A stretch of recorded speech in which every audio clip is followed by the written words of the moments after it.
Oke. Assalamualaikum warahmatullahi wabarakatuh. Waalaikumsalam warahmatullahi wabarakatuh. Apa kabar anak-anak? Alhamdulillah baik. Alhamdulillah sehat nih. Alhamdulillah. Nah, udah pada absen di kelas belum? Sudah nih. Sudah ya, jangan lupa absensinya tetap diisi. Sebelum kita mulai pelajaran, marilah kita berdoa dulu.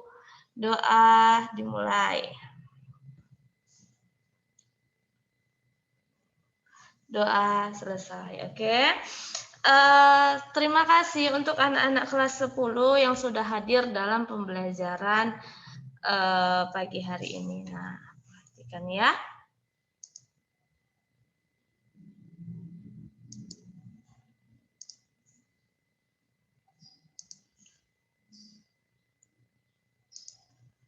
Nah, pada pembelajaran pagi hari ini dengan materi tari tradisi Nusantara berdasarkan jenis, fungsi, bentuk, dan nilai estetis.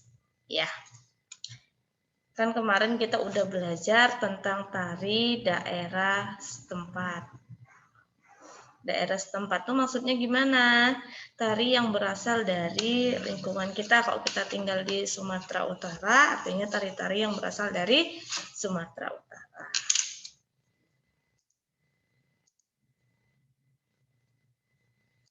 Berikutnya, ini sih ada sih, bentar ya, ada si Anggun. Assalamualaikum, Miss. Waalaikumsalam, Anggun. Berikutnya,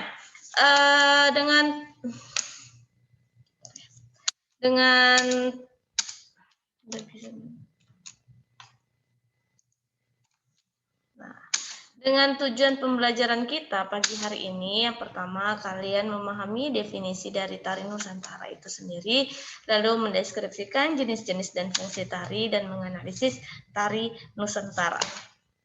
Ya. Nah, tari Nusantara, ada yang tahu pengertian dari tari Nusantara, Nak? Ada yang tahu pengertian dari tari Nusantara? Yuk, ada Habil, ada Adelia, ada siapa lagi nih? Ya, ada Diva, hanya 3 orang kita. Yuk Nak, tari Nusantara. Apa sih pengertian tari Nusantara? Nah, jadi tari Nusantara itu dalam buku Keanekaragaman Seni Tari Nusantara 2012 karya Resi Septiani Dewi, tari Nusantara adalah tari yang berada di seluruh penjuru kepulauan Indonesia. Contohnya ada tari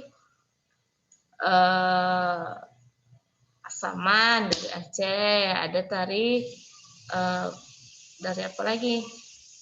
Tari Kecak dari Bali. Nah, itu disebut dengan tari Nusantara. Paham ya? Berikutnya kita akan membahas apa, Bu? Nah, berikutnya adalah jenis-jenis tari. Nah, jenis-jenis tari ada yang tahu? Oke.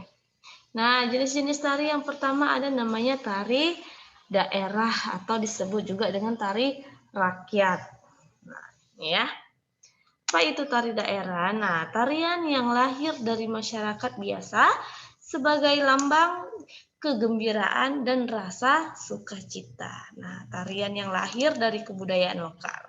Tari rakyat tidak memiliki aturan-aturan yang tertulis dan baku, sehingga bentuk tariannya juga sangat bervariasi. Contohnya apa? Ada tari piring dari Sumatera Barat, ada tayub, lengger, orek-orek, dan joget. Nah, inilah definisi dari tari daerah atau tari rakyat. Berikutnya apa? Berikutnya ada namanya tari tradisional atau namanya tari klasik. Nah, jadi tari klasik itu apa? Nah, tarian yang lahir dari kaum bangsawan. Nah, ini untuk pada zaman raja-raja. Nah, tarian ini hanya berkembang di lingkungan tertentu. Bahkan masyarakat biasa itu dilarang menarikannya. Nah, contohnya kalau dari Sumatera Utara itu dulu itu tarian klasik adalah tari seperti Serampang 12. Nah, tapi sekarang kan tari Serampang 12 itu adalah tari klasik, tari tradisi yang mentradisi. Artinya sekarang sudah tidak ada lagi kerajaan, jadi rakyat biasa juga bisa melihatnya. Nah, jadi tari tradisional atau tari klasik ini memiliki aturan-aturan yang tertulis. Nah, kenapa? Karena dikembangkan secara turun-temurun di lingkungan keraton tentunya ya. Seperti tari Bedaya, Serimpi, Gatot Kaca, Gandrung, Bondabaya, dan Bandayuda. Nah, inilah tentang tari klasik. Berikutnya ada namanya tari kreasi baru atau modern. Nah, jadi tarian kreasi baru ini adalah tarian yang tidak terikat pada aturan-aturan tradisi daerah tertentu. Nah, tarian ini diolah dengan konsep dan ide yang baru dengan unsur yang ada. Nah, unsur tersebut adalah gerak tubuh, ritme, pola, ruang, nah, dan lain sebagainya. Contohnya apa? Seperti tari kupu-kupu, merak, dan lain sebagainya. Nah, inilah tentang jenis-jenis tari.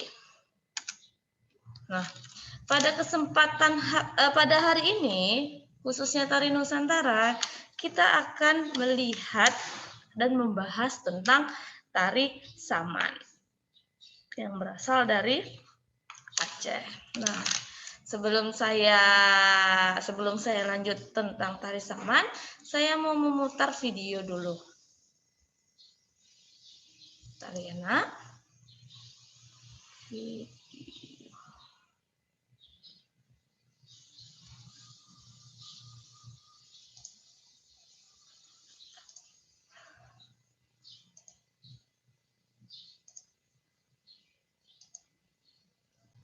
Kelihatan, Nak? Nampak ya? Kelihatan, Nak. Nampak ya? Siap, bentar. Suaranya terdengar nggak?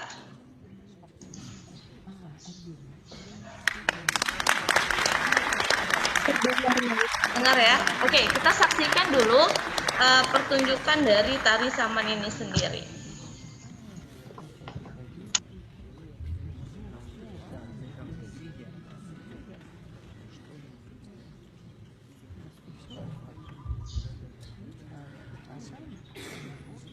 Sallallahu Rabbuna ala nuril alamin Muhammadin Mustafa sayyidil mursalin wa ala alihi wa sahbihi ajma'in sallallahu rabbuna ala nuril alamin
Uring melaut dan uring megong, biarkan lagau dalam dunia. Dan kepakan bagi gedaya, udah lang nagkamamu tidak ada. Uring melaut dan uring megong, biarkan lagau puncak utama. Oke, jadi inilah tari saman. Bentar ya. Nah, sebelum kita lanjut, saya mau bertanya dulu kepada Habil, Adelia, Divana. Setelah kamu menonton video tadi, apa pendapatmu tentang video tersebut? Yuk, siapa yang bisa mengutarakan pendapatnya?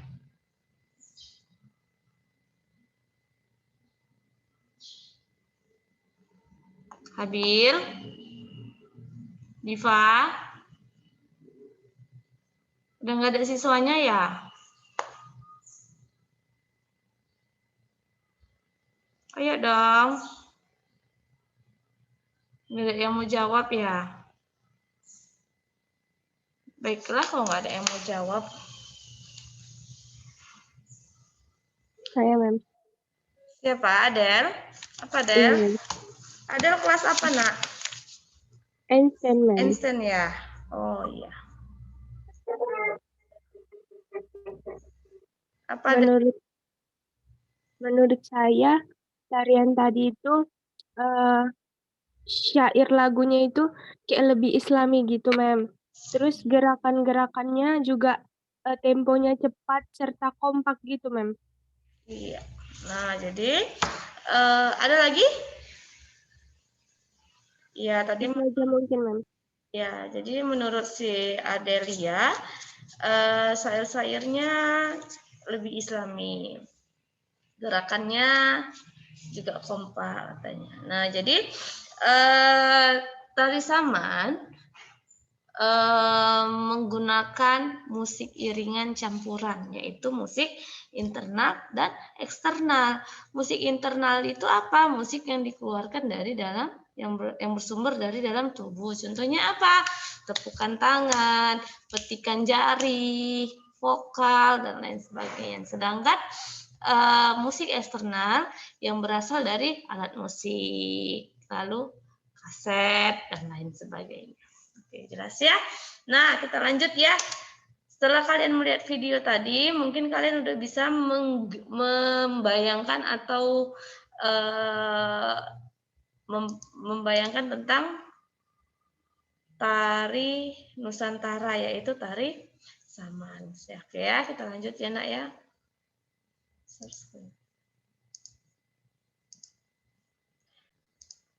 Ya. Nah, tari saman. Nah, jadi tari saman ini tari yang berasal dari Aceh. Kenapa namanya tari saman? Nah, tarian ini dinamakan saman itu karena diciptakan oleh seorang ulama Aceh bernama Syekh Samana. Ya, berasal dari dataran tinggi Gayo. Nah, awalnya tarian ini hanya berupa permainan rakyat yang dinamakan poane. Oke, nah tapi kemudian ditambah iringan syair seperti syair-syair yang berisi puji-pujian kepada Allah, diiringi pula dengan kombinasi tepuk-tepukan para penari. Nah, tari saman menjadi salah satu media dakwah juga. Oke ya, berasal dari Aceh. Berikutnya ciri khas tari saman. Yo, ada yang tahu nggak ciri khas tari saman itu apa? Gerakannya cepat, Mem. Gerakannya cepat. Iya, ada lagi? Berkelompok. Berkelompok. Ada lagi? Oke, jadi ciri khas dari tari saman adalah memiliki keunikan yang terletak pada kekompakannya seperti yang dibilang Adelia Desri tadi. Nah, penari saman bergerak begitu cepat dan serentak mengikuti irama musik yang cukup harmonis. Nah, gerakan-gerakannya juga teratur. Nah, menari dengan kompak, mengikuti iringannya, temponya. Nah, jadi inilah ciri khas tari saman. Nah, fungsi dari tari saman, yuk ada yang tahu fungsi dari tari saman? Selain sebagai media dakwah zaman dahulu. Nah, jadi fungsinya di sini adalah berfungsi sebagai media hiburan. Nah, biasanya ditarikan pada pesta-pesta, hajatan, dan acara lainnya. Nah, inilah fungsi dari tari saman. Oke.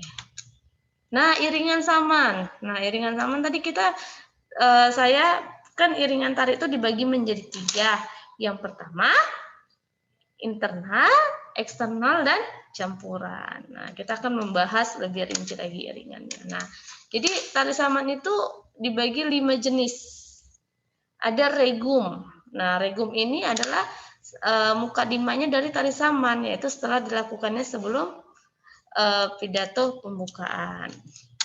Berikutnya ada dering. Nah, yang penari menyahut dari salam pembuka. Nah, berikutnya adalah redet. Redet ini lagu singkat dengan suara pendek yang dinyanyikan oleh seorang penari. Hanya seorang aja. Berikutnya ada syekh. Syekh ini adalah lagu yang dinyanyikan oleh seorang penari dengan suara panjang, tinggi, melengking. Bisa ditandai dengan perubahan gerak. Lalu ada saur. Saur itu adalah lagu yang diulang bersama oleh seluruh penari setelah dinyanyikan oleh penari solonya atau syekhnya, ya. Paham ya? Kan tadi kan dengar nggak ada yang nyanyi 1 orang.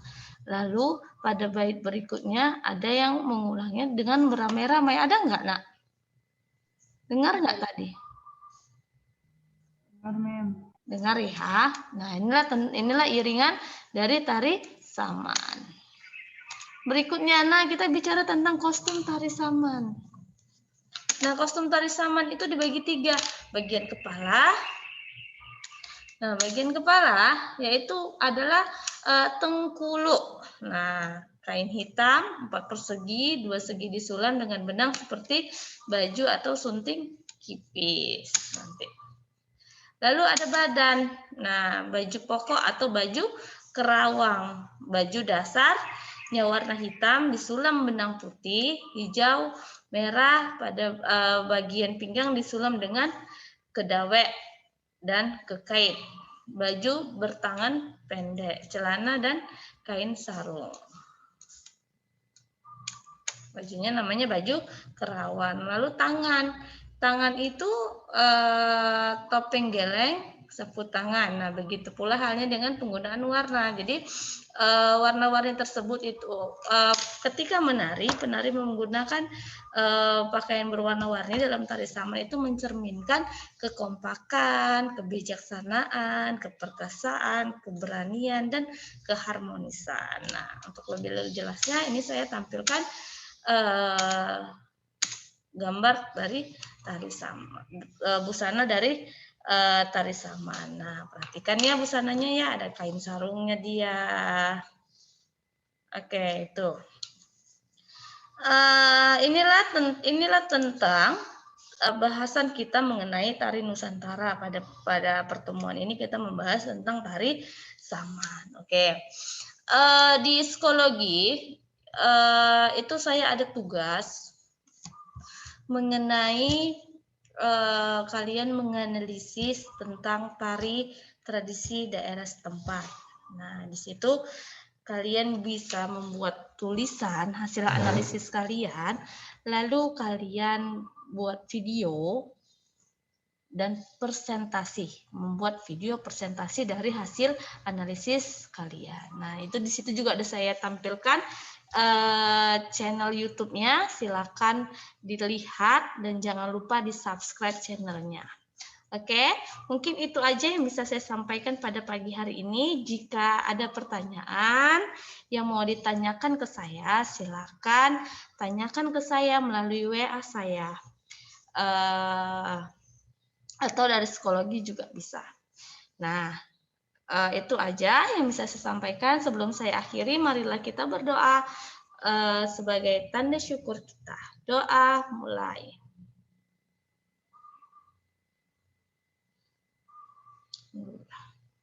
Doa selesai. Jangan lupa tetap jaga kesehatan. Saya akhiri. Sekian. Assalamualaikum warahmatullahi wabarakatuh. Waalaikumsalam warahmatullahi Waalaikumsalam warahmatullahi wabarakatuh. wabarakatuh.